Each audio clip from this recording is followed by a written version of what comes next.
അടുത്തതായി എന്റെ ചോദ്യം റിഫായി മാലയിലുള്ളതാണ്. എന്താണ് കഴിഞ്ഞു? അപ്പൊ പിന്നെ റിഫായിമാര് പെട്ടെന്ന് ജിന്നിന്ന് റിഫായിമാർക്ക് അങ്ങോട്ട് കയറുക. റിഫായി മാലയിൽ ഒരുപാട് തെറ്റുകൾ നമുക്ക് കാണാം. ആ കൂട്ടത്തിൽപ്പെട്ട ഒറ്റ തെറ്റ് മാത്രം ഇപ്പൊ സൂചിപ്പിക്കുന്നു. കാരണം നിങ്ങൾക്ക് സമയമില്ലല്ലോ. ഒറ്റ തെറ്റില്ല, ഞങ്ങൾക്ക് സമയമില്ല, നിങ്ങൾക്കും സമയമില്ല, പെർമിഷൻ സമയമില്ല, ഒന്നുമില്ല.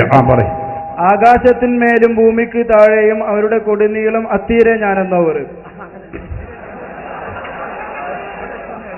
എന്റെ ആൾക്കാർ ചിരിച്ചിരുന്നാവോ? എനിക്കറിയില്ല. എന്താ എനിക്കറിയില്ല, തെറ്റുണ്ടാവും ചിലപ്പോ. അതുകൊണ്ടായിരിക്കും. ഭൂമിക്ക് താഴെ ഒരു കൊടിയുണ്ട്, ആ കൊടിയുടെ താഴെയാണെന്ന് പറയണത്. ആ കൊടിയുടെ കളർ ഏതാന്ന് പറഞ്ഞു തരുമോ?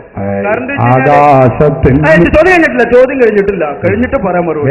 അതായത് സാധാരണ ചുവപ്പ് കൊടിയും പച്ചക്കൊടിയും ഉണ്ട്. ഈ കൊടിയുടെ കളർ ഏതാന്ന് പറഞ്ഞു തരുമോ? കഴിഞ്ഞോ? ആകാശത്തും മേലും ഭൂമിക്ക് താഴെയും അവരോട് എന്താ അവിടെ ബഹളം കൂടെ? നിങ്ങൾ ചോദിക്കുന്ന ആളുകൾക്ക് ചോദിക്കാനും നമുക്ക് പറയാനുള്ള അവസരം ഉണ്ടാവും. ഒന്നും ഉണ്ടാവട്ടെ, അതൊക്കെ അതിൽ പറഞ്ഞു തന്നെ. ഏതാവട്ടെ, റിഫായി മാല അല്ല അത് എന്നാണ് എനിക്ക് തോന്നുന്നത്. പിന്നെ മുഹയ്യദ്ദീൻ മാലയാണ്. അപ്പൊ ആ കൊടി ഏതാണ്, അതിന്റെ കളർ എന്താണ് എന്നാ ഇവിടെ. ആ കൊടിയെന്ന് കിട്ടിയാൽ മതി, കളറ് പിന്നല്ലേ. സഹോദരന്മാരെ, അങ്ങനെ ഒരു കൊടി എന്ന് പറഞ്ഞാൽ നിങ്ങൾ നമ്മുടെ സംഘടനയുടെ കൊടി പോലത്തെ ഒരു കൊടി അവിടെ എങ്ങനെ ഉണ്ട് എന്നല്ല അതിന്റെ ഉദ്ദേശാർത്ഥം. അത് പരിശുദ്ധ ഖുർആനിൽ പറഞ്ഞില്ലേ,